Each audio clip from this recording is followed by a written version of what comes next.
A swift kick in the ass podcast. Welcome to a Swift Kick in the Ass podcast, hosted by lifelong friends Tom Stewart and John Curran. Today's episode is a special feature covering Robert Greene's 48 Laws of Power. Welcome, I'm Tom Stewart. I'm joined with my lifelong friend John Curran, and today we're going to have lots of fun, as usual, and tell you how to get power. Yes, we will, because whether you want to admit it or not, power is a central part of living on your terms. Feeling you are powerless or helpless is just completely miserable. No one wants less power in their own lives. We all want more. Some of what we're going to talk about in these episodes may sound evil, asocial, or even sinister. In some cases, it will be. Our intent is not to promote evil or the abuse of power, but rather to promote awareness of these laws that have stood the test of time. This way they can't be used against you. How you choose to use these in your own life is completely up to you, but we hope that you use this knowledge responsibly to better your own life, and remember, with great power comes great responsibility, just like Spider-Man said. That's right. And today we're going to cover Law 14 of Robert Greene's national bestseller, The 48 Laws of Power. And Law 14 reads, pose as a friend, work as a spy. Knowing about your rival is critical. Use spies to gather valuable information that will keep you a step ahead. Better still, play the spy yourself. In political social encounters, learn to probe. Yeah, politicians do that a lot. Ask indirect questions to get people to reveal their weaknesses and intentions. There's no occasion that is not an opportunity for artful spying. What do you think, John? Well, I think I would not be a good spy at all, because I just like to talk too much, especially when people ask me about myself. I'm like spilling out my guts. Or is that just a clever guise? Right, it could be a smokescreen. It could be. I think that in everyday life there is opportunity to practice these laws, and like it says, play the spy yourself. Use these social encounters as a means to practice. In that way, when you actually need to use these laws, you're prepared. Just like practice spying, I guess it's called. It's funny. I have used this before. Unfortunately, I mean, we all do this to some extent, and I mean, if it wasn't so successful, we wouldn't have organizations like the CIA or the now supposed defunct KGB. But I actually had this in a corporate environment where I had a boss that used to be my boss and was coming back, and I was the point of contact. I was like the inside man that would feed him information about the availability of the job, what's going on, the rumors, all that kind of gossip and everything else. And in order to, because I wanted him to come back because it would have been good for me. And so we did that for quite a while, and it looked almost like a sure thing, but nothing's ever a sure thing. He was ready to get the job, had come in, talked to the general manager, everything was in line to happen. And the problem is that before he actually got the job, he said, let's take everyone out to lunch, tell the old crew, let's get together, and the gang's going to be back and, running again, right?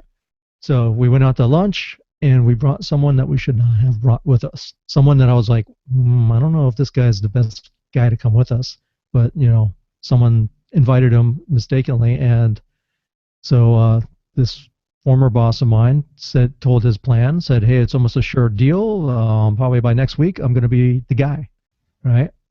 Well, the guy that we brought with us to lunch went and told someone else, and they told someone else, and it all started rumoring that this guy was coming back. Well, one guy in particular said, oh, well, I got some dirt on him, and I don't want him to come back because I know if he comes back, I'm probably going to lose my job. So he made sure to make a loud ruckus, and that's Seth Godin would say, and caused enough, animosity or enough doubt and the new guy coming back, and that they said, you know what, let's review this and maybe we'll go with someone else. So the day that it was supposed to happen, they fired my boss that was there. Everyone kind of knew that was happening, and including him. He had, had some things happen, and that just, it was warranted. But the big surprise was when this other guy walked in and said, "Hey, I'm your new boss," and I was like, "Oh, who the hell are you?" you know. And suddenly the guy that was supposed to be my boss is calling me up, going, "Hey, what the hell's going on? I heard they just hired someone else." And I was like, "I don't know." But that was my foray into spying. And I felt dirty. I remember telling my daughter when this was going on, I was like, I know the current boss that I had at the time was not the best guy. He wasn't crazy about him. I think he might have been a serial killer. Um, but he just, and he even gave us, you'll remember this, John. Remember you came to my house, you were down one day, and you saw my fish tank, and you saw I had some fish swimming around there, and you go, "Hey, those are not good community fish. They're cannibalistic. They'll eat the other fish." Well, he gave those to me, knowing that my daughter had a fish tank. He was like, "Oh, I'm going to flush these down the toilet, but you want to give them to your daughter so she can drop them in your fish tank?" I think that guy did it on purpose. So He thought you were the double agent. I think well, yeah, he might have found me out, man. And so his fish conveniently ate all my daughter's fish, and then ate all the. Basically, there was one fat one left. And it was swimming around. It had killed everyone. It was, it was horrible. But I did. I felt bad. I was like, even though this guy's, not my favorite person, I feel bad because I feel like I'm going behind his back and giving information to someone that's going to replace him. And it just, it did not make me feel good at all. I was trying to do it to make a better situation for the entire place, but it backfired. Yeah, I think that the boss who was supposed to come in, the old boss, I think he forgot that rule that's probably older than all of these laws of power. Don't count your chickens before they hatch. Yeah, hey, how come that's not in here? Yeah, I mean, he should have been quiet, kept it low, and just let it all play out and gather the team, the old team after you won. But it's really like celebrating a win before the game's even over. My dad used to have a saying. He said, "Don't, people only know what you tell them." So I guess from a very young age, he told me not to be an open book, which is probably why I went just in that opposite direction. And it's similar to one of the laws we had discovered here recently about always say less than necessary. Yeah, and I can see a lot of people, who listen to this or have read the book themselves, questioning the book and saying, doesn't society teach us that we should trust people? And I believe, for one, that trust is the foundation of all relationships. When you communicate with someone you trust, it's much easier. It's free flowing. You don't have to worry about what you're saying. And the opposite is true when you're communicating with someone you don't trust. It is the foundation. But this law and other laws say, don't trust people. Don't be completely honest. Don't be an open book. People only know what you tell them, and let them draw their own conclusions. I can understand. I can understand how you would feel. You thought you were making things better for your situation and looking out for your own self-interest, and other people were as well. So I guess it's I could see it, but I guess both sides of the coin on that.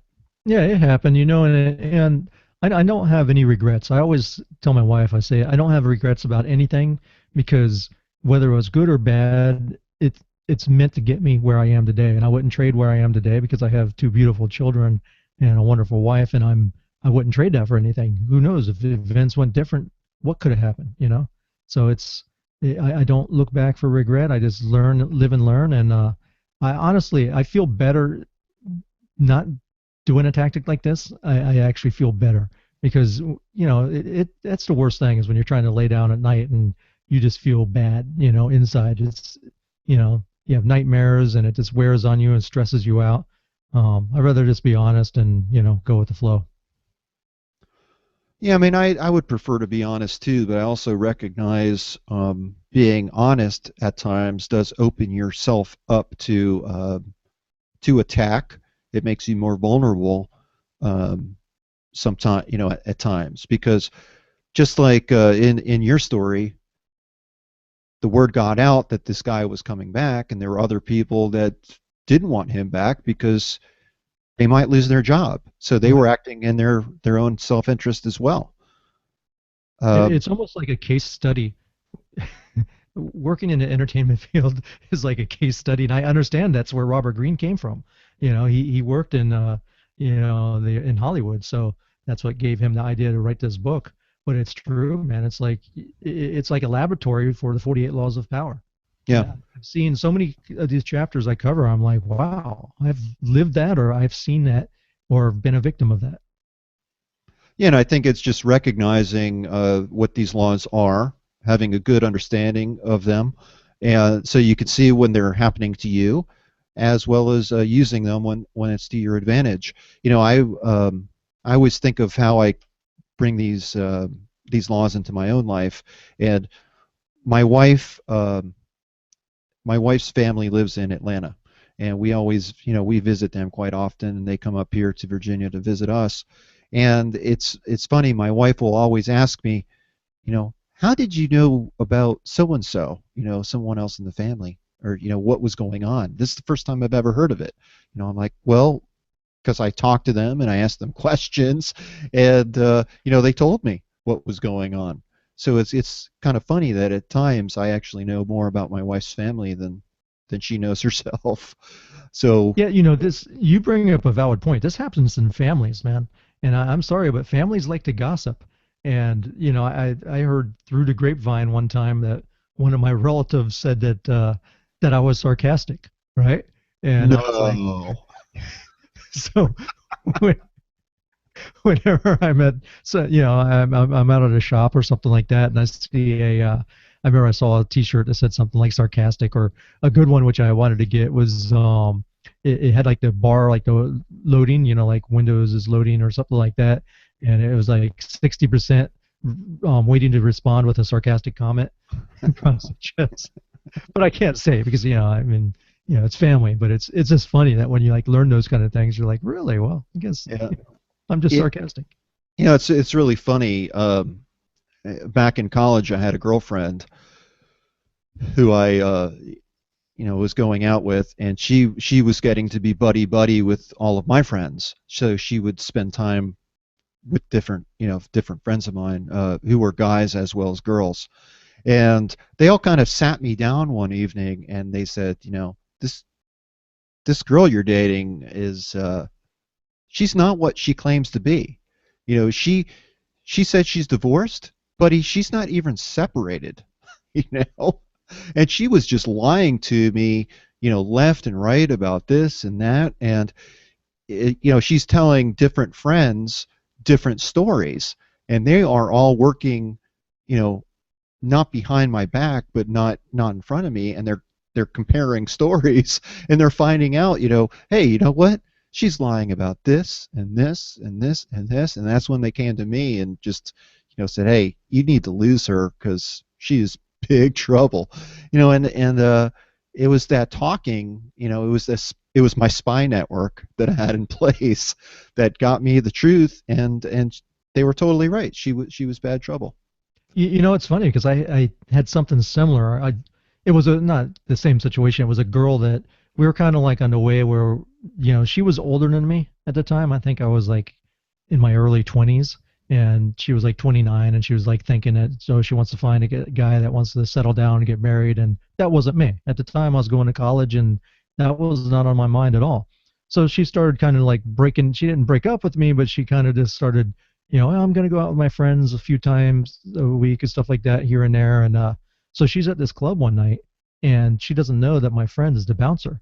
And so as she's walking through the door, he recognizes her. She's never met him, but he's seen pictures of her and stuff like that. And he's like, "Oh, hey, aren't you Tom's girlfriend?" And she's like, and it's like I totally ruined her game. And it's like, she's just like, how, and plus I worked in radio and I was out in clubs and stuff, so it was like hard for her to be out at places and without seeing people that I knew. So it kind of threw a damper on her whole thing. I mean, eventually we broke up, and that was for the best, but it was just funny. Yeah, I can remember back in college again how your friends all want to gather together and have fun and go out and stuff, and I had to work. So they're all telling me to, call in sick, or and I'm not admitting to any of it, but but I will just say, when you call in sick, don't come in the next day sunburned. It just, it destroys your story that you're home sick when you have a tan and you went to the beach instead of going to work. Hey, this is I'm going to use his name because he's a mutual friend, and I know he wouldn't care. But Benito, our friend Benito, was so slick when he worked in a laboratory. He still works in a laboratory, but at the time, this is a long time ago, like 20 years ago, maybe more. He was a master of clocking in and then going off and going to the movies and stuff like that. He took the cake. One time, he clocked in the morning and he went on a day cruise. He went on a sea escape, went to the Bahamas, came back. That's what I say. He had a tan and clocked out at like midnight and got paid for it. Man, that's when you're young and foolish. I mean, there's no way I would ever take a risk like that. And being married with a family and kids that depend on me, I'm not playing those games anymore. But I guess you live and learn, because I do know people who did pull that trick about calling in sick and came in with a tan the next day, and they got into boatloads of trouble. So, you don't know how many engineers I've worked with that. One benefit of my job is that we have transmitter sites in addition to our studios. So you have to go out and make sure, that's where the actual station is. That's where the transmitter and the antennas are. And it's a pretty, important thing to maintain. So a lot of engineers that I know, and I'm sure this happens all over the country and the world, they use it as an excuse. So I got to go to the transmitter site, and they go in there for a few minutes, and then they go to their bar or to their boat or whatever. And we had one of my bosses, we used to, whenever he said, "Oh yeah, I'm going to be at the transmitter site," we used to say, "Yeah, that's probably the name of his boat. Probably in the back of his boat it says the transmitter site." That's funny. Or the bar. Yeah, that's funny. The name of my boat, according to my wife, is For Sale. I'm like, no, it's not. Anyhow, I think we're coming up to the end here, and we always like to tell you how to apply these laws in everyday life. So, when you're out there in a social setting, just, cast a net in conversation, because you never know what you're going to pull back in. Ask a lot of good questions. Ask indirect questions, meaning don't just ask yes or no questions. Ask questions in such a way that people are going to respond back to you, in sentences or even paragraphs. Let them spill the beans about what's going on. You just never know what you're going to learn. Even in a book, it says get them basically pissed off. And because when people's emotions come out, they start spilling the beans and start going into, all this kind of stuff that you might have not found out otherwise. Yeah, and another little note that I had written down here was to think about how predictable you are. And, people who we interact with on a daily basis tend to know how we're going to act. They know probably more about us than sometimes we know about ourselves. So it's a good idea, to think about how you interact with other people, how they see you, and how well they can actually predict your behavior just based on the way you're acting. Hey, one thing that you don't know is that I could be a Russian spy. Tommy, I've known you since you were born. Okay, and I've heard you say agua or aga. I've tricked my wife one time. When I was in the Air Force, my job, one of the jobs that we had on our airplane was to do presidential support missions. So if the president went overseas, we had to be within an 8-hour rendezvous time of him. So he was going for it was Clinton when I was in, and he was going for a summit over in Russia. So this time they were actually flying my plane to Russia. It was the first time this plane was, top secret, super classified, but they were starting to kind of get away from that so they could actually keep the mission alive and get funding for it. So they were going to bring this and go to Russia. So I had to go through all the briefings because I wasn't the primary on the mission. I was a secondary in case anyone got sick. I would replace them. So I had to go through all the briefings and hear all the fun parts about, yeah, the KGB's still there. They're going to hide cameras in your room. There's a Russian mafia. Don't get drawn into anything because they would love to be able to pull you in and interrogate you. So basically don't get in trouble. So what I had to do is I had to take a photo and send it to Russia to get a passport. Well, I didn't go on the trip. No one got sick. So like 6 months later in the mail, I get this envelope with all this Russian language on it, and I open it up, and there's all it is this mugshot of me. It looks like I'm like a stone cold Steve Austin or something, like a killer, and all it is my mugshot, and my name in Russian is like Tomak Chupakatstort or so. I don't know. It's really cool, and so no explanation in it. That's all it is. It's my picture, and I guess what would have been maybe my passport in this envelope, and it arrives, and Jennifer sees it. She's like, "What is this?" And of course, me. You're planning your escape. I have to tell you something, Jen. And she's like getting all nervous and everything, and finally he's like, oh, "I'm sorry, I'm just kidding." But now you've put that shadow of doubt into your mind, and your relationship has never been the same. Well, she I thought your wife's supposed to be part of your spy ring. Well, she's Polish, and she always thought her dad was a spy because he worked from home. She's like, what does he do? I don't really understand what he does. Everyone thought he was a spy. That's funny. Well, Anyway. I don't know how we could top that story. So let's close up this episode. I really love seeing what people have to say about our show. It's awesome to see the comments. Please go into iTunes or Stitcher Radio and comment and leave us a rating. Thank you so much. Thank you for listening to A Swift Kick in the Ass podcast. We hope you enjoyed today's content, and we ask you to please leave us a review in iTunes. Also, head over to aswiftkickintheass.com to get a free copy of the Simple Spending Tool.